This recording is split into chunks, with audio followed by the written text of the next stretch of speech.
نحمده ونصلي على رسوله الكريم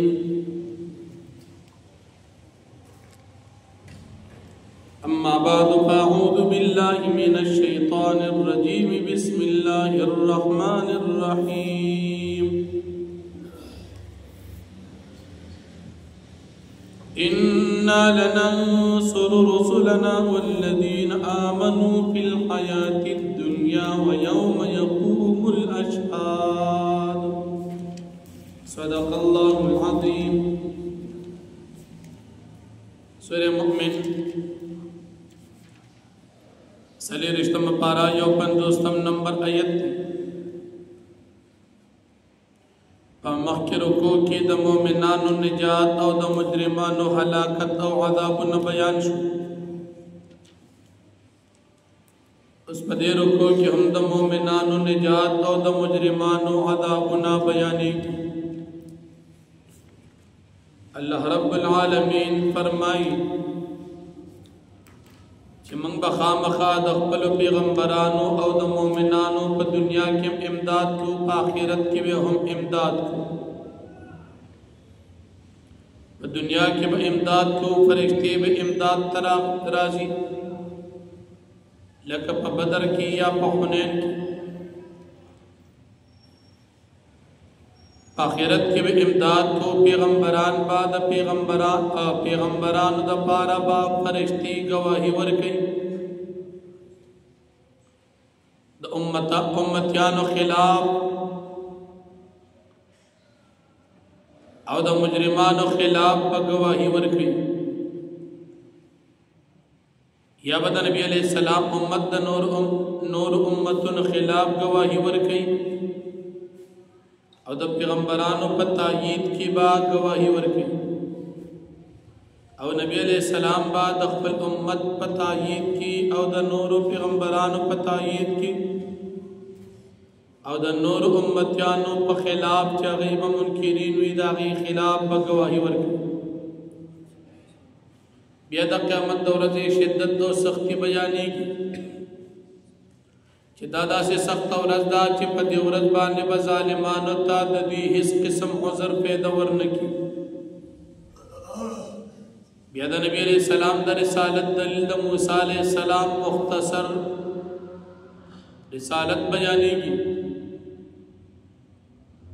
چې موسی علیہ السلام ته موږ تورات او معجزات ورکړي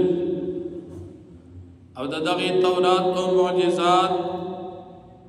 دا د هدایت او بن اسرائیل ته دا کتاب تورات دیګلو چې دا د نصیحت او د هدایت کتاب. بیا نبی علیہ السلام ته الله تسلی ورکړي چې مجرمان کافران ستا مخالفت کی خفه کېږه مه صبر کوه او د رفع د درجو دپاره استغفار کوه او د الله عبادات کوه. مخام ټیم د زوال نه بعد او د سحر ټیم د زوال نه وړاندې عبادات یعنې پنځه منځونه کوو او دا کم کافران ستا سره په حق کې جګړه کوي د دې سره هېڅ قسم دلیل نشته، دي تکبر کوي. او بیا د الله د وحدانیت دلیل بیانېږي. د مؤمنانو د کافرانو مثال د ړوند او د بینا سره ذکر کېږي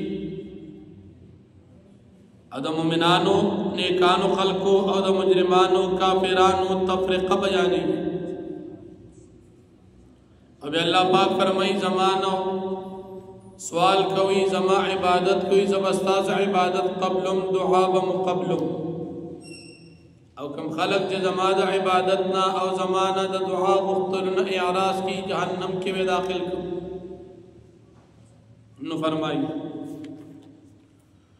انا لننصر رسلنا یقینا من بخامخ امداد کو د خپلو پیغمبرانو والذین آمنوا د مؤمنانو فی الحیات الدنیا په ژوند د دنیا کې ویوم یقوم الاشهاد او په عورت باندې چې قایمیږي به گواهان یوم په عورت باندې لا ینفع الظالمین معذرتهم چې پیدا به نه ورکړي ظالمانو ته د دوی عذرونو باندې ولهم اللعنت په دوی باندې به لعنت وي ولهم سوء الدار د دوی دپاره بدکور د جهنم وي. ولقد آتینا موسی الهدى وورثنا بني اسرائیل الكتاب او بتاقی سر منگ ورکڑو موسی علیہ السلام ته ہدایت تورات و معجزات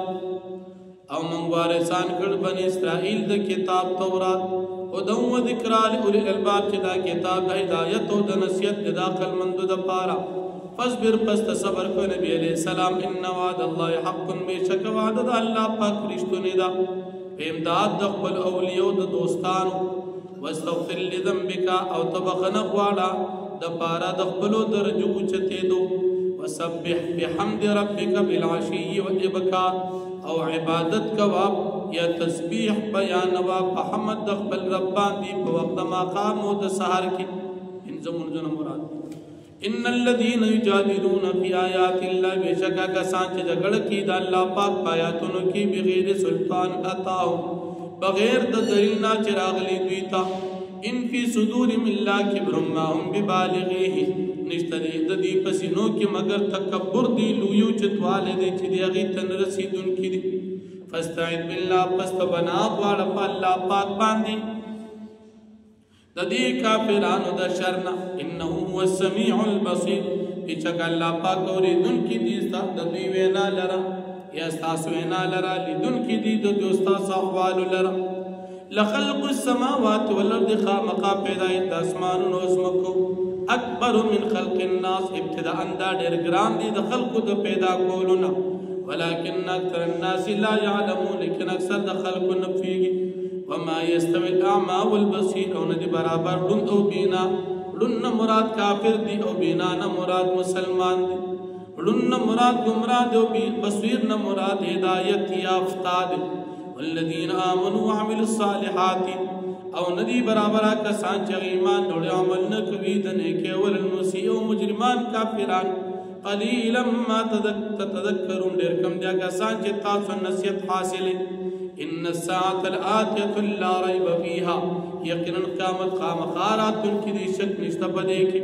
ولكن اکثر الناس لا يؤمنون لیکن اکثر خلق ایمان نه وروړي وقال ربكم ادعوني استجب لكم او وی استاسو رب چې تاسو مان دعا غواړي عبادت کوي زما زبا قبلهم استاسو دعا ان الذين يستكبرون عن عبادتي یقینا کسان چې تکبر کوي اعراض کوي زما د عبادت کولونه سيدخلون جهنم داخلين زرد چې دی به داخل شي جهنم ته ذلیلا الله الذي جعل لكم الليل فمکه رکوع کې د الله پاک د وحدانیت دلایل بیان شو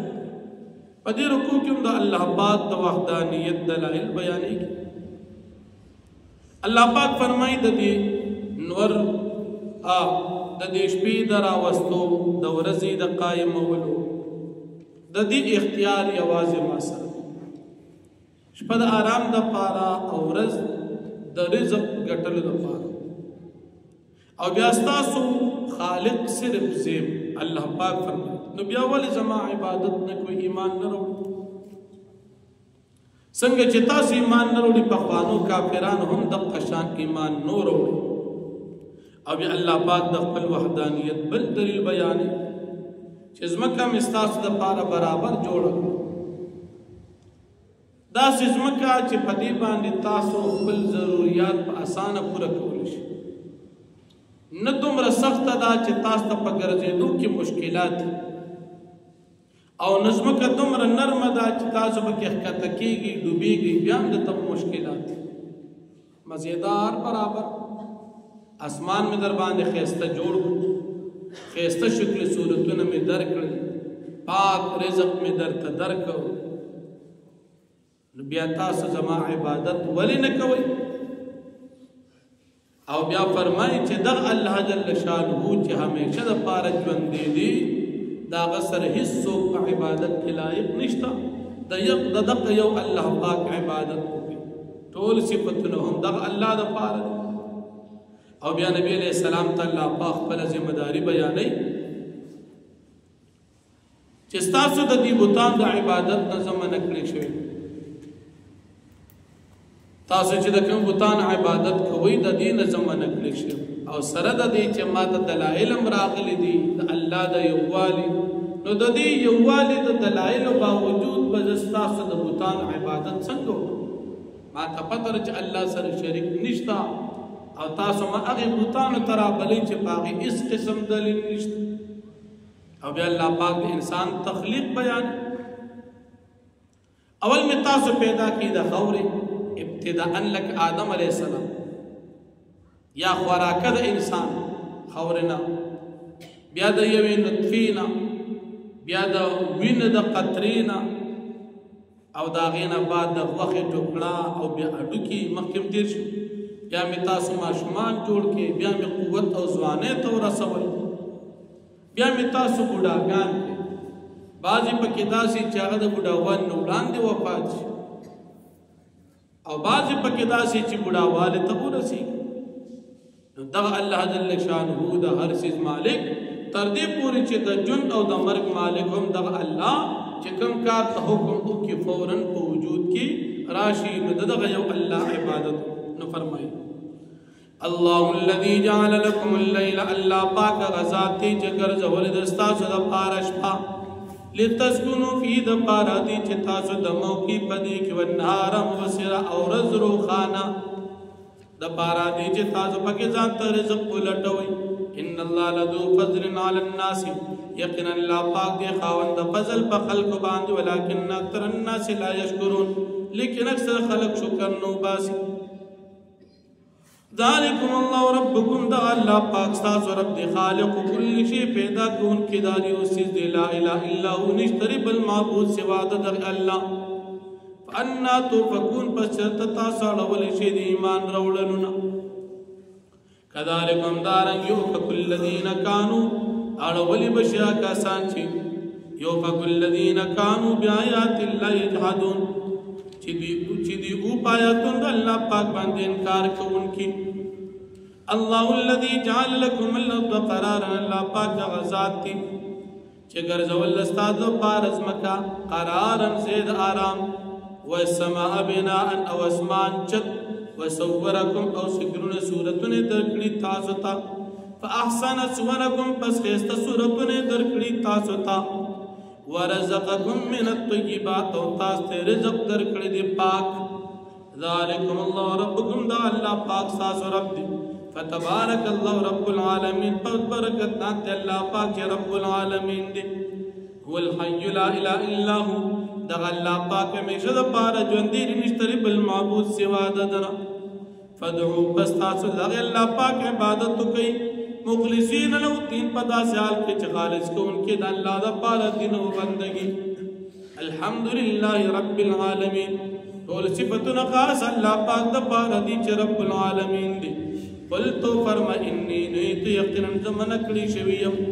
اند دې خبرنا اعبد الذين تدعون من دون الله چې عبادت کوم دا بوتانو چې تاسو عبادت کوي سوا د الله لما جاءني البينات من ربي سند دي چې ما تراغلي د الله پاک د وحدانيت دلائل د الله زما د رب د طرفنا وامرت ان اسلم لرب العالمين او ما توکم پریشیز اسلام رولم پر رب العالمین والذي ذا الله پاک غزاد دی خلقکم چې تاسو پیدا کړی من تراب دخورنا ثم من نطفه بیاد نطفینا ثم من علقه بیاد وین د قطرینا ثم يخرجكم طفلا بیا باسی تاسو ما شمان واړو واړو ثم لتبلغوا اشدكم بیا تاسو ورد د پارا دي چې تاسو رسېږي خپل ځوان او قوت تا ثم لتكونوا شيوخا بیا د پارا دي چې تاسو شي بډاګان ومنكم من يتوفى من قبل او بعض تاسو نه اسود چې وفات وړاندې د بډاوالینا